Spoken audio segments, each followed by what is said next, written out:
저는 정신과 의사로 산 지 한 30년 됐어요. 근데 이렇게 뒤를 돌아보니까요, 정리를 해보니까 정신과 의사 전반생과 후반생이 홍해바다 갈라듯이 쫙 이렇게 좀 나눠지더라고요. 정신과 의사 전반생 15년은요, 여러분들이 상상하시듯이 병원에 가면 가운을 입고 의사로 접수를 하고 들어와서 뭐 머리가 아파요, 잠이 안 와요, 뭐 이런 저런 증상을 호소하는 당신 환자 나 의사, 이런 구도에서 진료, 의학적 어떤 그런 것들을 기반으로 진료하듯이 환자를 만나는 일을 해왔던 거죠. 그렇게 한 15년을 살았어요.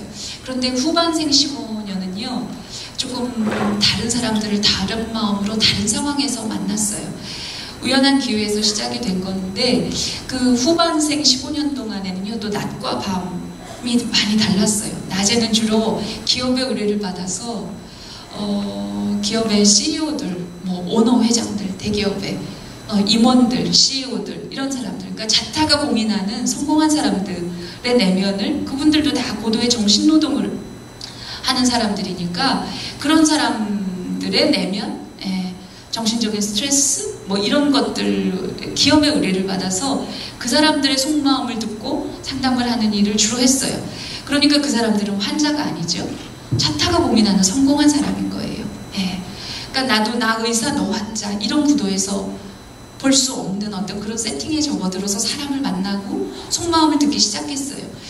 제가 하는 일은, 본질은 속마음을 듣는 일은 같으나 그 상황의 변화, 어떤 세팅의 변화가 저로 하여금 굉장한 차이를 가져오기 시작했죠. 그래서 그 사람들의 내면을 듣고 일상을 듣고 그랬는데, 그 즈음에 아주 비슷한 시기에 제가 우연한 기회에 고문 피해자 어떤 한 분을 만나서 국가폭력으로 인해서 80년대 전두환 정권 때 끌려가서 온 가족이 빨갱이로 안기부 지하실에서 고문을 받았고 빨갱이로 조작이 됐고, 지금은 얼마 전에, 몇 년 전에 다시 재심해서 무죄를 받으신 분들이에요.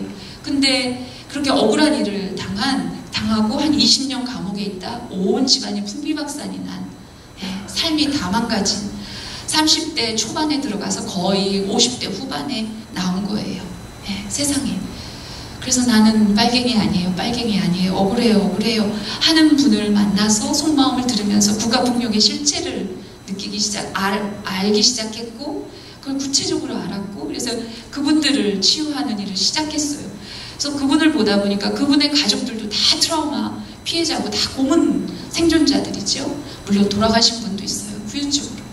그래서 그분들을 보다, 그분들이 또 감옥에 있을 때 옆방에 또 나 같은 사람이 있었어요. 그래서 그런 분들을 만나기 시작하면서 국가폭력에 의해서 피해를 받았던 많은 분들의 트라우마 피해자들을 보는 일을 했어요. 그러니까 저는 15년은 의사로 살았고, 그 이후에 15년은 낮에는 우리 사회에서 가장 인정받고, 그러다 보니까 정치인들의 속마음도 듣고 뭐 그런 사람들을 만나서 상담을 했어요.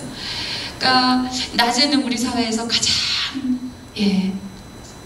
말하자면 많은 것을 얻은 사람, 이룬 사람, 성취한 사람을 만나다가 저녁이나, 그러니까 밤이나 아니면 주말에는 완전히 삶에 이렇게 바닥에 내팽겨쳐지는 사람, 짓밟힌 사람, 거의 지옥에 떨어진 사람, 그런 분들을 만나기 시작했어요.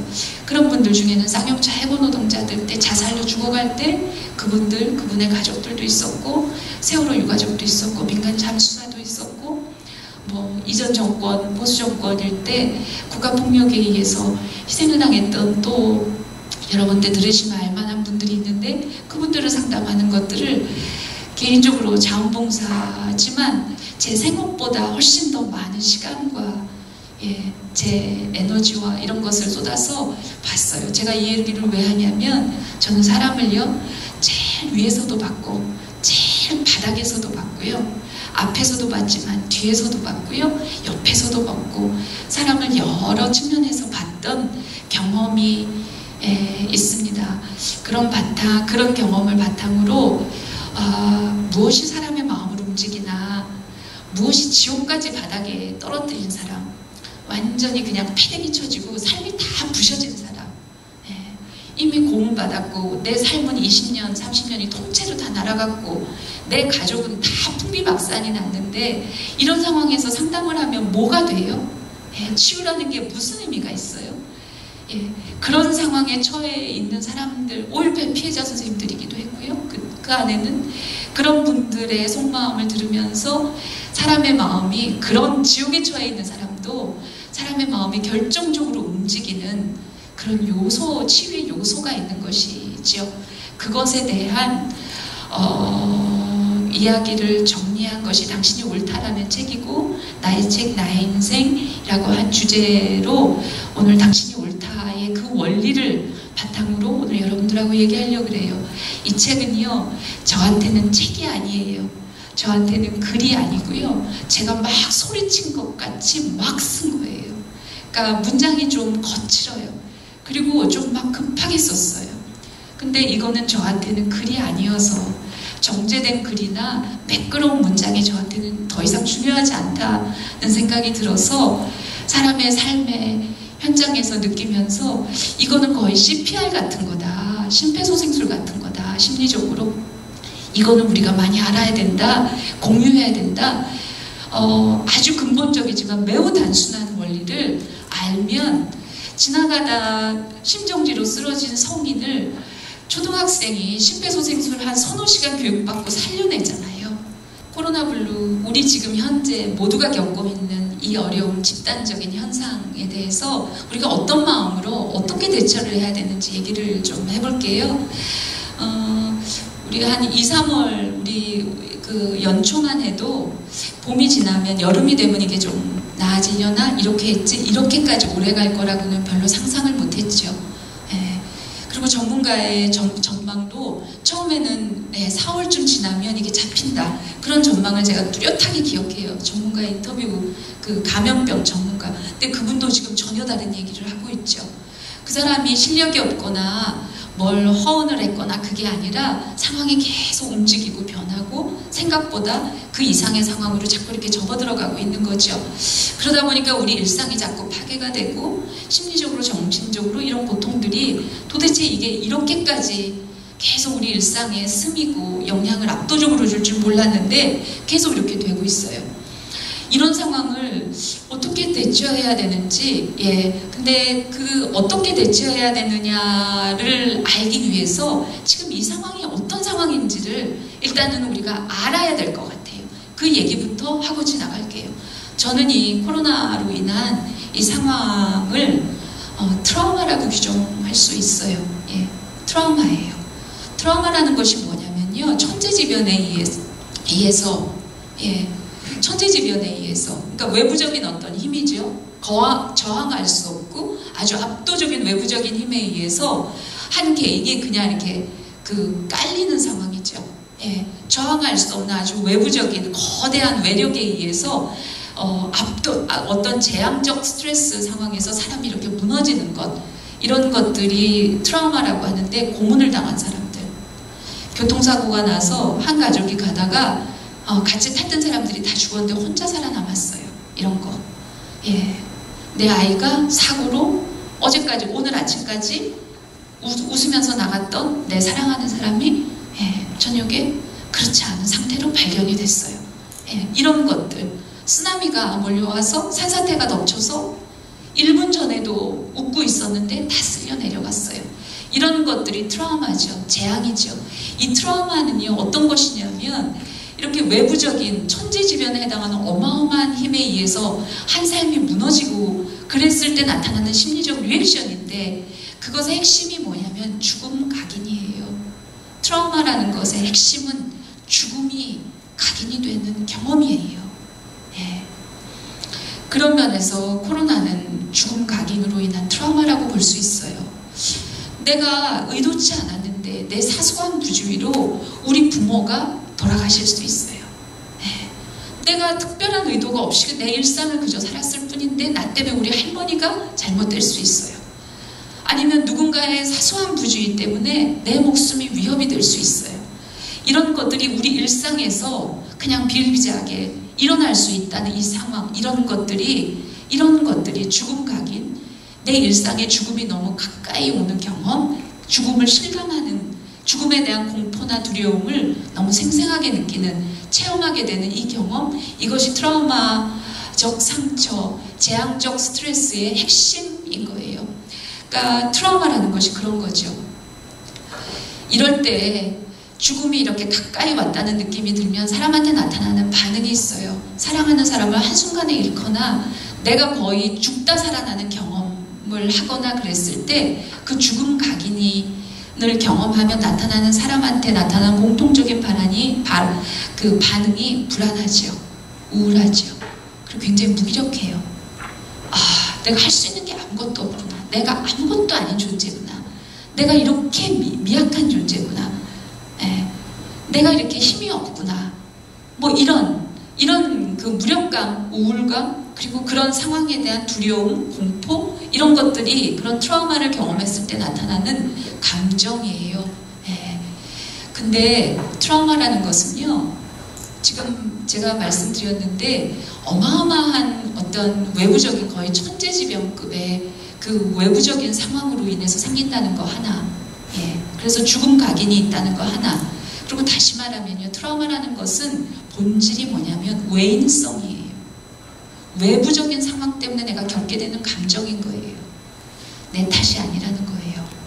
그 원인이 내 불안, 내 우울, 지금의 내 무기력, 지금의 내 두려움이나 공포가 내 개인의 문제가 아니고 내 개인의 심리적인 문제가 아니라는 거예요. 외부적으로 생긴 어마어마한 힘에 의해서 나타나는 이런 경험을 한 사람들이면 거의 대부분의 사람들이 집단적으로, 전체적으로 겪을 수밖에 없는 반응이라는 거예요. 이게 굉장히 중요한 개념이에요. 왜냐면요, 트라우마를 겪으면요, 사람이 왜 결정적으로 무너지냐면요, 그 외부적으로 내가 겪은 그 상처 때문에 무너지는 게 아니에요. 그것으로 인해서 그 다음 단계에 내가 이것을 어떻게 받아들이고 해석하고 이 상황을 어떻게 인식하느냐에 의해서 트라우마 때문에 결정적으로 무너지는 것은 그 다음에 무너지기 때문에 제가 지금 말한 이것이 굉장히 중요하다는 거예요. 세월호 엄마나 아빠들이 흔히 거의 모든 분들이 뭐라 그러냐면 아이를 잃었는데 물론 뭐 진상규명도 요구하고 그렇지만 뒤돌았으면 창자가 끊어지듯이 공통적으로 하는 얘기가 뭐냐면 쟤는 내가 죽인 거예요. 이래요. 내가 IMF 때 사업이 망해서 그래서 안산으로 취직해서 들어왔어요. 그래서 얘가 안산에서 자라고 안산에 그 학교를 갔어요. 그러니까 내가 그때 사업이 안 망했으면 얘가 여기서 학교 안 다녔어요. 얘는 내가 죽인 거예요. 내가 무능해서 내가 죽인 거예요. 이렇게 얘기를 해요. 그 전날 내가 그 비가 오는데 내가 내일 그 일기예보도 봤었어요. 근데 내가 그걸 아이를 보냈어요. 내가 죽인 거예요. 말리지 않은 거예요. 엄마들이, 아빠들이 이렇게 얘기를 하고 자기 탓을 하면서 사람들이 무너지는 거예요. 결정적으로 거기서 무너지죠. 왜 트라우마를 겪으면 그 차를 타고 가다가 다 죽었는데 혼자 살아남았어요. 식구가 다 죽었어요.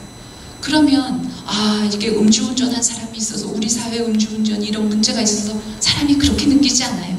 객관적으로 그렇게 얘기할 수도 있는데요. 우리 조상 묘를 잘못 썼나? 네. 내가 뭐 잘못 살아서 벌을 받나? 네. 이렇게 생각을 하죠. 트라우마 때 나타나는 아주 공통적인 반응이 뭐냐면 자기 탓을 해요. 네. 자기 탓을 하면서 사람이 결정적으로 무너지는 거예요. 네. 그게 왜 그러냐면요, 트라우마라는 것은요, 너무 거대한 힘에 의해서 받은 아주 구체적인 손상이에요. 네. 근데 너무 거대해요.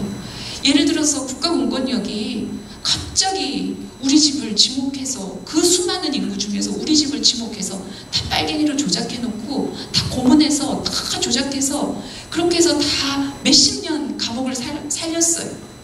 식구들 울고. 네. 그러면 가해자를 특정할 수 있어야 뭐를 분노를 하거나 탓을 하거나 그러잖아요. 국가공권력이라 그러면 그 시절의 대통령을 말해요. 법무부 장관이에요. 안기부 나를 고문했던 수사관한테 분노를 해야 돼요. 네.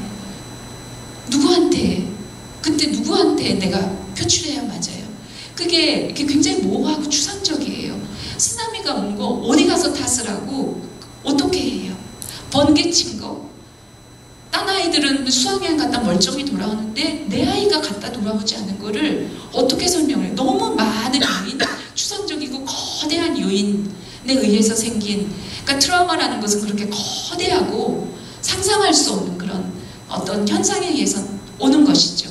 그러다 보면 사람은요, 그 고통에 있어도, 고통에 있을 때 불확실한 고통에 이렇게 불확실하게, 이게 가해자를 특정할 수 없는 상황이 계속 되다 보면 머리가 터져요. 정리가 안 되는 거예요. 그럼 사람이 본능적으로 어떻게 되냐면 그걸 가해자를 특정해야 돼요. 그래야 이게 정리가 돼요. 그때 제일 만만한 게 자기예요. 제일 만만한 게 나예요. 가장 손쉬워요. 네. 그래서 트라우마를 입으면, 트라우마라는 것은 정의 자체가 외인성이에요. 네. 외부적인 상황에 의해서 온 거예요. 네. 근데 우울증이나 뭐 불안증이나 공황장애나 이런 것은 여러 가지 이제 심리 내적인 문제가 있을 수 있어요. 근데 트라우마라는 것은 명백히 외인성으로 인해서 생기는 불안, 우울, 무기력인데, 이럴 때 거의 대부분의 사람들이 아주 집요하게 자기를 잡아요. 왜냐하면 어디 잡을 데가 없어서 가장 만만하게 나를 잡게 되는 거죠. 그러면서 사람은 거기서 결정적으로 무너지는 거죠. 지금 코로나 상황, 제가 트라우마라고 얘기했어요. 예. 코로나 때문에 얼마 전에 어떤 분이 그러세요. 여행업을 하신 거예요. 그 사업이 잘 됐었어요. 그래서 직원도 막 늘려나가고 그러던 차인데 코로나 직격탄을 맞은 거죠. 그래서 폐업하고 지금 이제 굉장히 이제 빚더미에 앉게 된 상황인 거예요. 그분이 뭐라 그러냐면요, 이게 내 탓이다. 내가 못나서 그랬다. 내가 뭐 중불나게 자유로운 거 좋아하고 여행 좋아한다 그래서 여행업 한다 그럴 때 우리 엄마가 그때 공무원 시험 보라 그랬다. 근데 그게 내가 뭐 여행 좋아하고 난 자유롭게 사는 거 좋아한다 그러고, 그러면서 내가 여행업하고 꼬라지가 이렇게 됐다.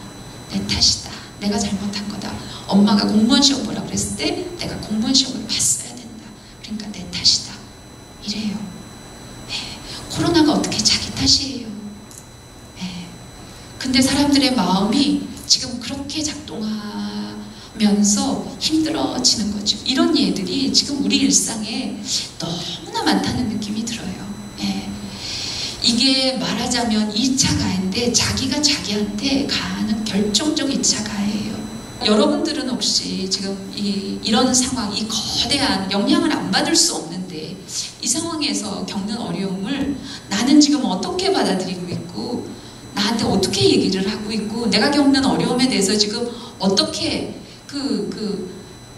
바라보고 있는지 한번 좀 이렇게 생각을 해보셨으면 좋겠다, 이런 생각이 드는 거죠. 지진이 나서 내 삶의 터전이 이렇게 다 흔들린 것에 대해서 어디다 누구 탓을 하겠어요. 부분적으로 이렇게 탓을 하다 이게 충분히 안 되죠. 그러다 보면 이제 자기한테 돌아오게 되는 이 트라우마의 메커니즘을 일단 아셔야 된다. 그래서 어떻든 간에 이게 내 탓이 아니라는 것에 대해서 이렇게 인식을 하시는 게 일단은 굉장히 중요하다. 그래야 자기를 지켜야만 이 상황에서 결정적으로 무너지지 않는다. 결정적으로 무너지는 것은 결국은 자기 탓을 하고 자기한테 몰아붙이고, 자기한테 뭐라 그럴까요? 이렇게 자꾸 해명을 요구하고, 자꾸 뭐 이렇게 책임을 요구하고, 이러면서 사람은 거기서 결정적으로 무너진다는 것을 일단 인식하시는 거, 그것부터 시작을 해야 되는 거죠. 지금 우리가 코로나 블루로 인해서 겪는 불안이나 우울이나 무기력이나 두려움이나 이런 것은요, 병이 아니에요. 이건 병이 아니에요. 이런 상황을 겪었을 때, 이런 상황에 노출됐을 때 나타나는 정상적 리액션이에요. 정상적 리액션이에요. 지금 만약에 우울하지도 않고 불안하지도 않고 미래에 대해서 굉장히 긍정적이고, 오히려 더 좋은 기회일 수 있어. 예를 들어서 그럴 수 있잖아요. 그렇게 막 하는 사람이 있으면 저는 되게 의심스럽게 바라보기 시작할 거예요. 되게 주의 깊게 보기 시작할 거예요. 저거 왜 그러지? 어떤 마음 때문에 그러지? 잘 찬찬히 위태롭게 바라보기 시작할 거예요. 왜냐하면 그거는 지금 상황 대비 정상적 리액션이 아니에요. 지금 불안이나 우울이나 무기력은 이 상황 대비 정상적 리액션이에요. 트라우마를 겪으면 나타나는 정상적 반응이에요. 예를 들어서요, 아이를 갑자기 사고로 잃은 분이 있어요? 아니면 갑자기 이런 어떤 일을 겪은 분이 있어요? 그러면 한 사람은, 예를 들어서 뭐 엄마라고 할게요.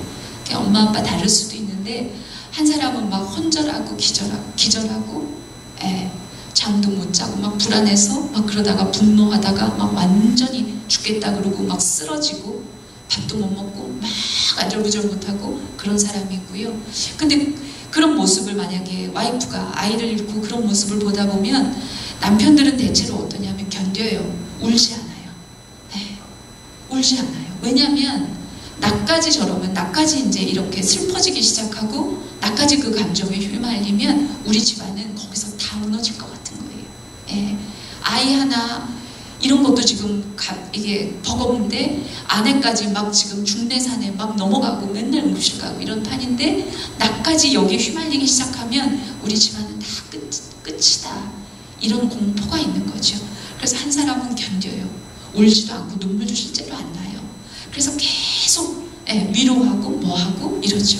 나까지 무너지면 안 된다 그래서 직장도 열심히 다니고, 딴 사람들 이렇게 민폐 끼칠까봐 이런 내색도 안 하고 열심히 일하려고 애쓰고, 이런 경우, 이런 일을 겪었을 때 많이 나타나요. 나타나는 현상이에요. 그러면 이쪽에 쓰러지는 사람은 굉장히 위태롭고, 이 사람은 그래도 저 사람 대단하다. 그래도 속으로는 힘들 텐데 어떻게 저렇게 버티냐, 저렇게 대단하다, 이렇게 볼 수 있어요. 근데요, 이게 이제 그러다 보면 어떤 일이 일어나면요, 그렇게 한 2년도 버티고 3년도 버틸 수 있어요. 때로는 한 6개월, 7개월 버틸 수도 있어요. 몇 년이 가기도 하는데요, 어느 날 사소한 이유로, 아무것도 아닌 이유로 갑자기 괜찮은 사람 마음 안에 내 아이가 없구나, 이런 느낌이 갑자기 훅 들어와요. 그러면서 거의 쓰나미에 쓸려 내려가는 모래처럼 그런 경우가 매우 많아요.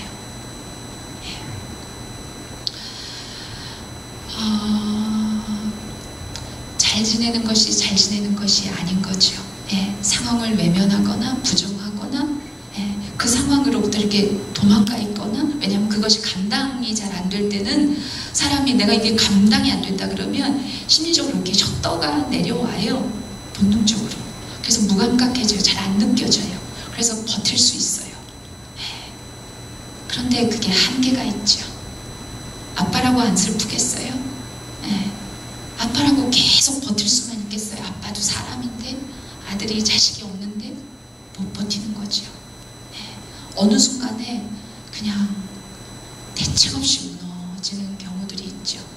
오히려 중내산에 막 쓰러지고 뭐하고 이런 분들이 서서히, 그러면서 오히려 시간이 가면서 이런 것들을 이렇게 견뎌내고 버텨내고, 그러면서 근근이지만 뭔가 이렇게 일어나게 되죠. 얼마 전에 어떤 분이 저한테 이렇게 물어보시더라고요. 아이가 고등학생이래요.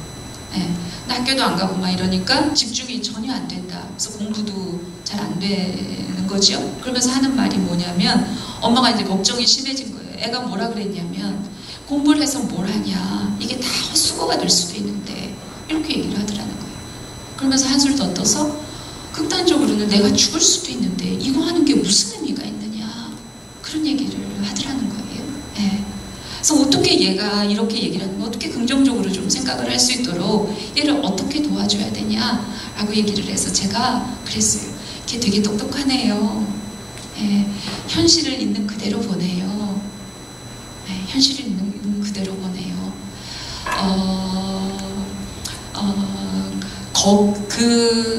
지금 이런 얘기는 우리가 보통 얘기를 하면요, 죽을지도 모르는데 이게 다 거품이 될 수도 있는데, 이런 생각은 우리 마음속에 지금 우울한데 불안한데 두려운데 이러면, 이거는 나쁜 감정, 병적인 감정, 이건 뭔가 달라져야 되는 감정, 이렇게 확 규정을 하시죠. 그리고 이걸 뭔가 고쳐야 된다고 생각을 하시죠. 근데 그렇지 않아요. 이거는 굉장히 적절한 현실 감각이에요. 이런 현실 감각을 무시하고 막 긍정적이고 이럴 때 오히려 더 위태롭고 불안정해진다는 거예요. 그러면 그럴 때 어떻게 하느냐? 저 같으면 이럴 것 같아요. 그렇지? 공부를 하면 뭐하나 그런 생각이 들지? 집중 안 되지? 너도 그렇구나. 엄마도 요즘에 집중이 안 돼. 신문 하나를 봐도 신문 끝까지 못 읽겠어. 마음이 안정이 안 돼. 엄마도 좀 그런데.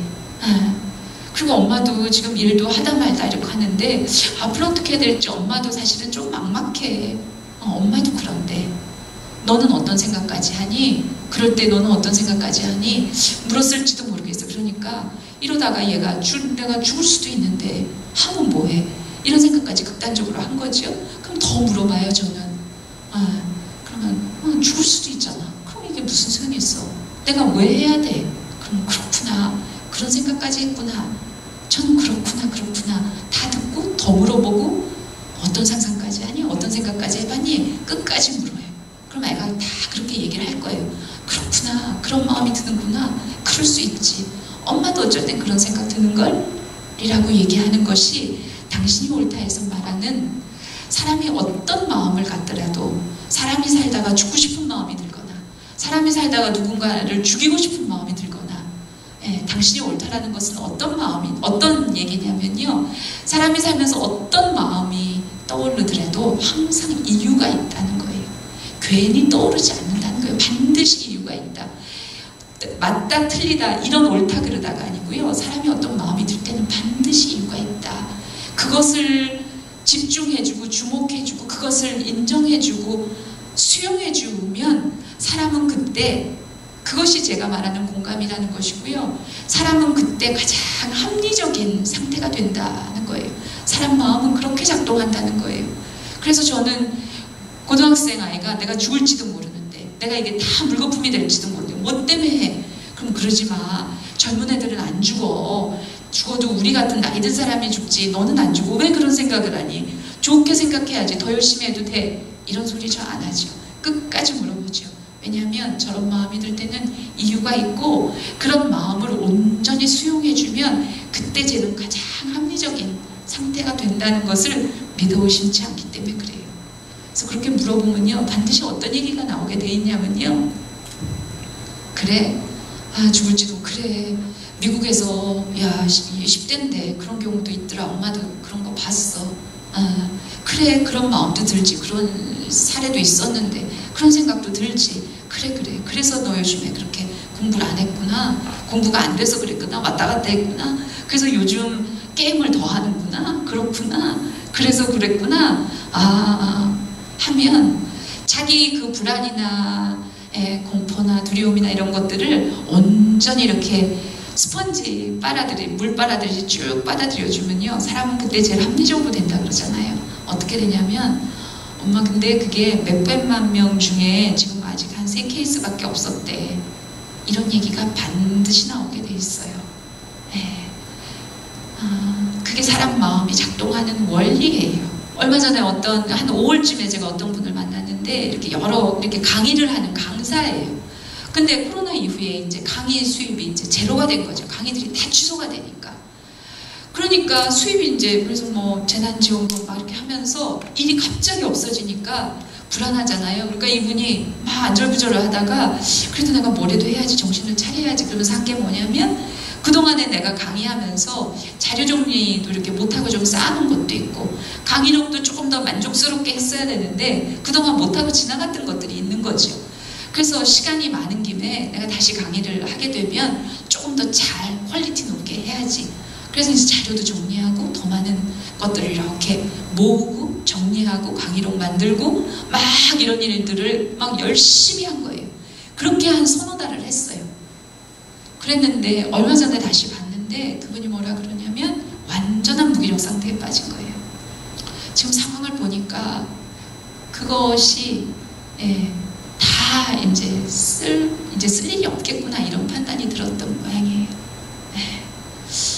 내가 차라리 그동안 쉬기라도 할 걸. 뭘 한 거지? 이런 생각. 그리고 앞으로 나는 뭘 해야 되는 거지? 아무것도 안 할 수 없고 해도 지금 의미가 없고 이러니까 완전한 무기력 불안 상태가 된 거죠.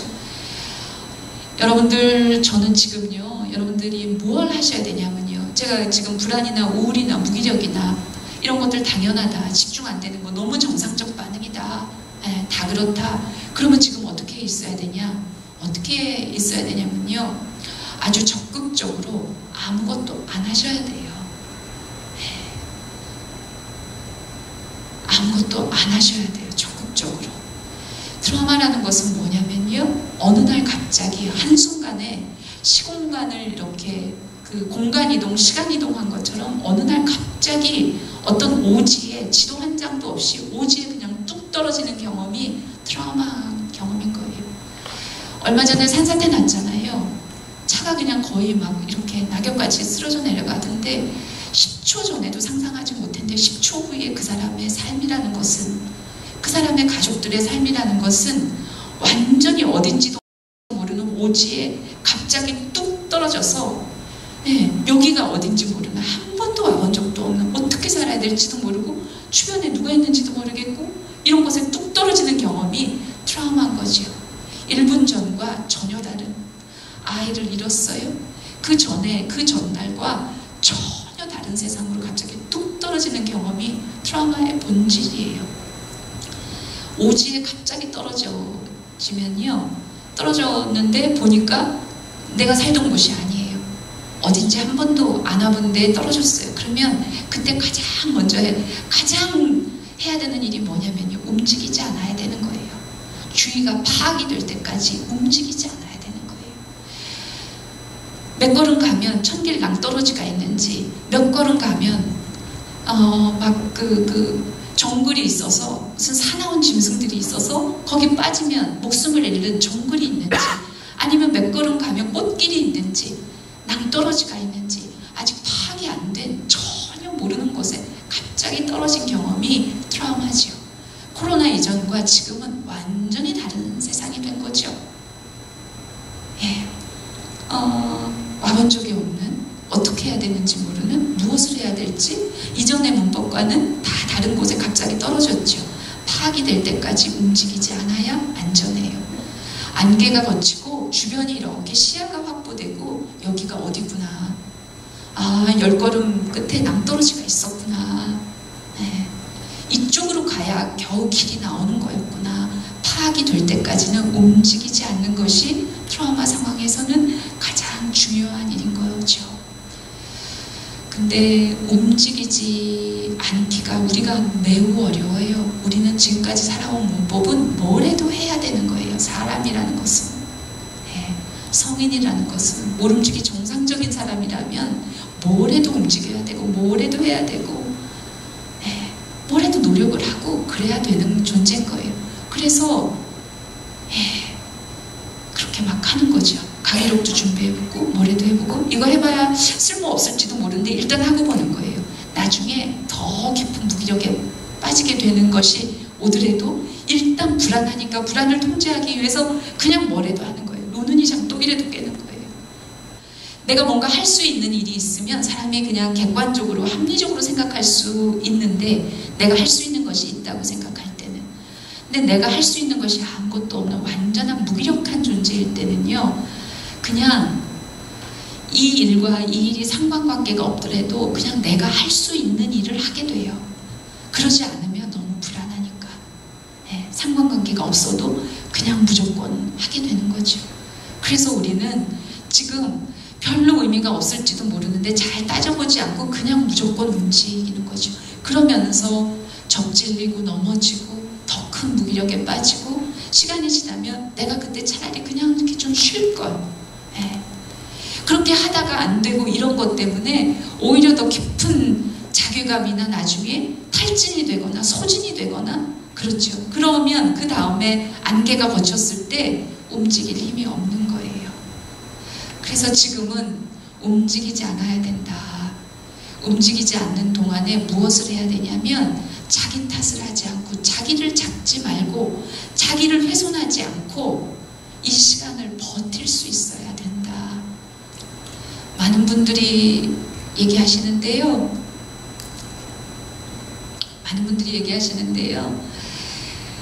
언제까지 버틸 수 있을지 모르겠습니다. 너무 지금 힘이 드니까, 너무 지쳐가니까, 하루하루 아이들하고 그리고 내 미래에 대한 불안과 싸우면서 너무 힘이 든데 내가 이렇게 언제까지 버틸지 모르겠습니다. 예전에 그 나치 수용소에서, 아우슈비츠에서 굉장히 유명한 얘기들이 있죠.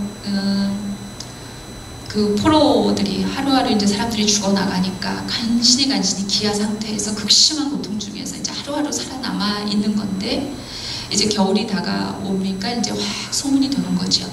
크리스마스 전에 이렇게 독일과 영국이 이렇게 해서 휴전이 된단다. 크리스마스가 되기 전에 전쟁이 끝난단다. 이런 소문이 이렇게 휙 도는 거죠. 그럼 사람들이 생기가 돌고 의욕이 생기는 거예요. 크리스마스까지는 내가 버텨야지. 그러면 나갈 수 있다. 그래서 그때 생기가 나고 막 사람들이 견디는 거죠. 그러다가 크리스마스가 됐어요. 아무 일이 없어요. 그냥 소문이었던 거죠. 아무 일이 없어서 26일이 되고 27일이 되고, 그러면 사람들이 급격하게 막 죽어나가는 거죠. 이럴 때는요, 제가 말씀드리는 것은 긍정적인, 희망적인 이런 것을 갖는 거 저는 별로 건강한 것도 아니고, 그게 사람을 지켜주지 않는다. 우리가 지금 나타나는 우리 마음속에 있는 불안이나 우울이나 무기력 다 그런 거니까 그냥 손잡고 흔들흔들 같이 흔들리면서 같이 불안해하면서, 이게 병은 아니고 지금 우리가 그냥 전쟁통과 같은 그런 상황이니까 다들 그렇다니까 흔들흔들 다 같이 그러면서 하루하루 버티면서 그냥 근근히 조금 상황이 보일 때까지, 시야가 확보될 때까지 이럴 수밖에 없단다. 이러면서 그냥 갈 수 있는 것, 저는 이것이 굉장히 지루하기도 하고 별것도 아닌 것 같고 아무것도 안 하는 것 같고 그렇지만, 이런 것이 가장 지금 중요한 현실 기반한, 단단한 현실 인식을 기반한 대처법이라고 생각해요. 불안한 거, 우울한 거 병 아닙니다.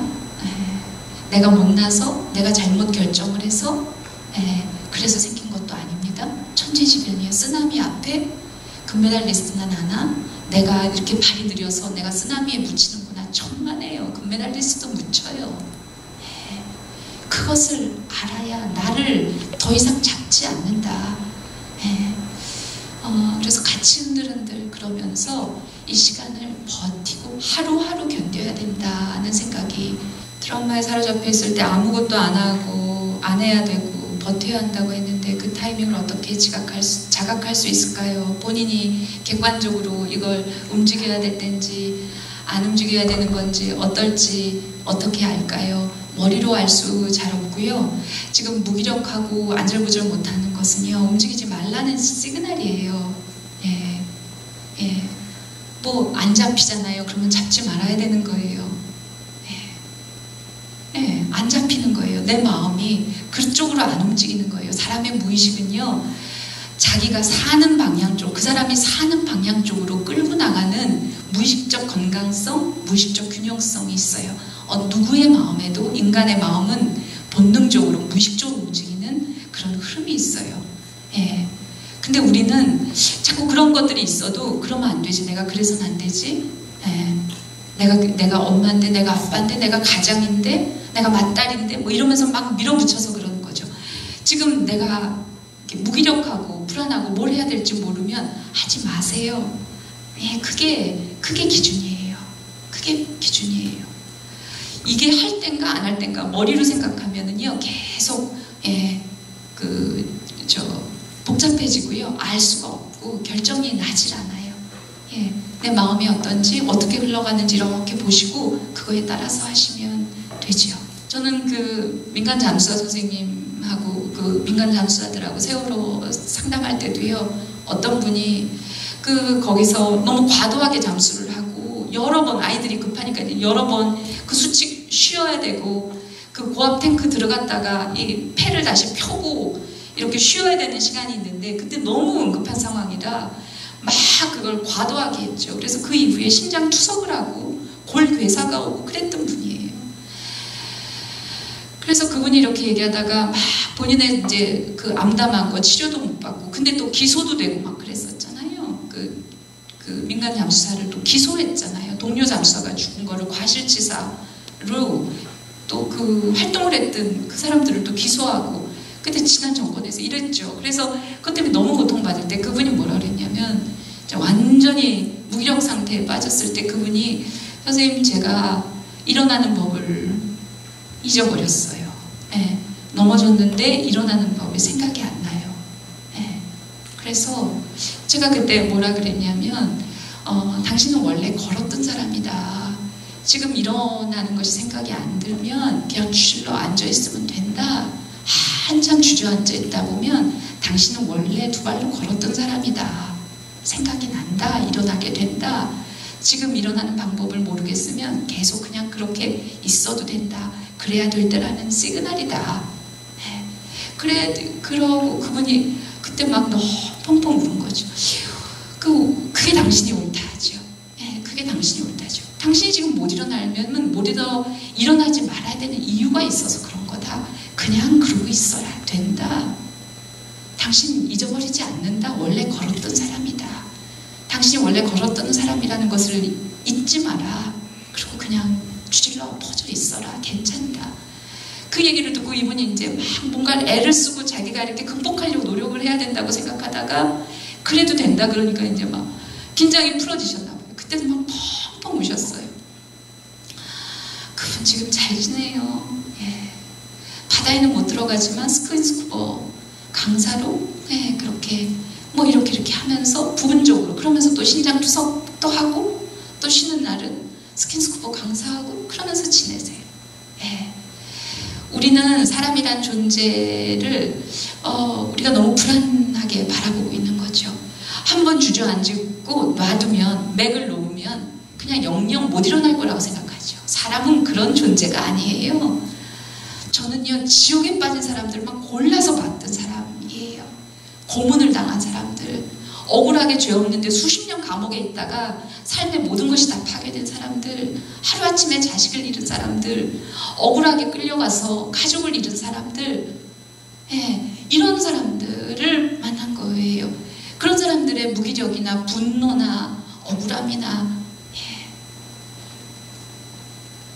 뭐 불을 지를 수도 없고 뭐 몸에 불을 붙여 휘발유를 뿌리고 다 그럴 수도 없고 어떻게 해볼 수 없는 감정 속에서 그러니까 내가 못났지, 내가 못난 탓이지, 내가 힘이 없는 탓이지 이러면서 자기를 무너뜨리고 있는 이렇게 지옥에 빠진 사람들도 살아나오는 방법이 뭐냐면 당신이 옳다. 주질러 앉아있어도 된다. 어떤 얘기도 겁낼 거 없다. 내가 지금 죽을 것 같아도 이유가 있는 거예요. 왜 죽을 것 같은데 어떻게 죽고 싶은데 저는 꼬치꼬치 다 물어요. 그럼 얘기하다 보면 자기의 죽음이나 이런 것에 대해서 두려워하지 않고 이렇게 다가와주는 사람이 있다 보면 자기도 자기가 죽고 싶은 마음이 들면 자기한테 겁이 나거든요. 내가 이러다가 진짜 죽을 것 같고 내가 그럴 수 있는 존재인지 아닌지 이것도 헷갈리고 그러면서 무서워지기 시작하고 내가 일저질릴 것 같고 아니야 나는 그럴 리 없어 하다가도 또 그렇게 될 것 같고 막 이러죠. 근데 누군가가 그거를 그냥 꼬치꼬치 두려움 없이 이렇게 물어봐 주기 시작하고 그러다 보면 그 공포에서부터 이렇게 나오죠. 사람은요 절대 만만한 존재가 아니에요. 지옥에 있어도요 나올 수 있어요. 나올 수 있는데 그것이 당신이 어떤 마음이 들더라도 당신이 그럴 때는 이유가 있는 것이다. 치유라는 것은요 예를 들어서 여러분들 치유까지 아니어도 이렇게 건강하게 잘 좋은 관계라는 것은 인간관계에서 내가 아이하고 이렇게 하는 뭐 남편하고 이렇게 관계를 하는데 이 사람이 힘들어서 막 이렇게 도와주는데 이 사람은 좋은데 나는 너무 힘들다. 뭐 순간순간 이 사람이 좋은데 내가 좀 힘들고 또 내가 또 좋은데 저 사람이 힘들고 이런 것들이 이제 순간순간 이렇게 순환을 하긴 하는데 조금 이렇게 전체적으로 저 사람은 계속 내가 저 사람을 공감하기 위해서 저 사람은 내가 공감해주기 시작한 너무나 편안하고 좋아지는데 근데 나는 점점 힘들어진다. 이거는 뭐가 잘못된 거예요. 치유도 마찬가지예요. 저는 만약에 예를 들어서 힘든 사람을 보는데 막 그 사람한테 공감하느라고 내가 막 힘들어지면 이건 뭐가 잘못된 거예요. 원래 모든 관계는요 나도 있지만 너도 있고요 너도 있지만 나도 있는 거예요. 공감이라는 것은 감정노동하고 달라요. 이 사람을 이해해주기 위해서 내 골을 빼가는 거, 이거 공감 아니고요. 이거 감정노동인 거예요. 그러면 얘는 약간 스포일되고 나는 무너지고 그 과정 중에. 이거는 건강한 게 아니고 이건 공감 아니에요. 이건 공감은 코스프레거나 감정노동인 거예요. 네. 나는 얘 공감하느라고 나도 무너지지만 얘는 이렇게 과도하게 이렇게 한 것 때문에 정상적인 현실 감각이 사람 관계에서 현실 감각이 없어질 수도 있어요. 그래서 결국은 다른 사람하고 관계에서 또 다시 판판이 다른 문제가 또 생길 수 있죠. 그러니까 그거는 건강성을 잃은 거죠.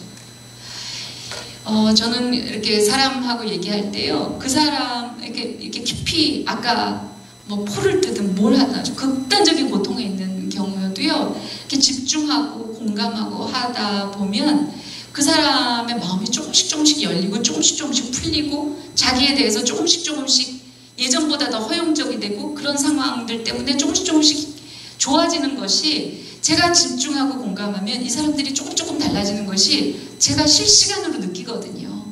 예, 1시간 하면 1시간 전과 1시간 후가 다르거든요.